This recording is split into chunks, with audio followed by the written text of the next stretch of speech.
In today's Your Healthy Family, because of COVID-19, ventilators have been in the news a lot for many reasons. And if you or a loved one has never been on one, or unless you work in the medical field, you probably don't know much about them. Well, mechanical ventilators are extremely complex.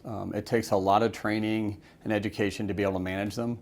Respiratory therapists go to extensive training, multiple years of schooling, and we focus tremendously on the heart and lungs and how we use ventilators to help control patients' breathing or to supplement their breathing. Luckily, a majority of people that get COVID-19 do not get extremely sick. But there's a percentage of them that become very ill and they require supplemental ventilation with a mechanical ventilator.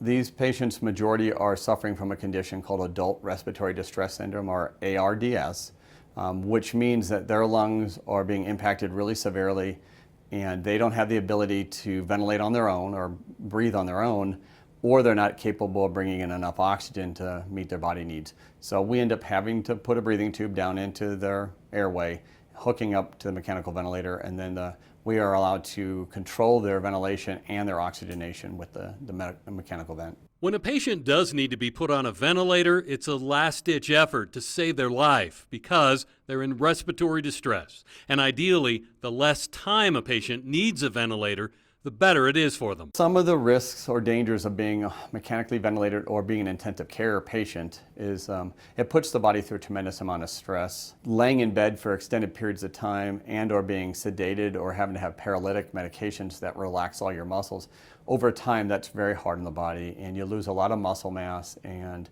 it takes a long time to recover. The average days that COVID patients that do end up on a ventilator remain on the ventilation is about 10 to 14 days or longer. Most of our ailments that we deal with on ventilators, we try to get them off very quick. 2 to 3 days, sometimes a week.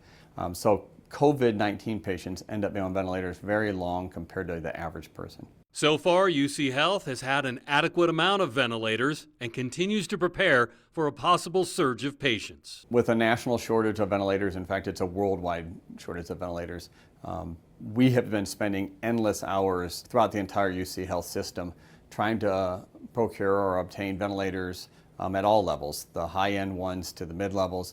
But we're working with the manufacturers, we're working with rental companies, with brokers, with our local schools, our nursing schools, our respiratory therapy schools, to pull in as many ventilators as possible. But even with every effort we have, it's still a strain to get mechanical ventilators at this time. For Your Healthy Family, I'm Ira Cronin.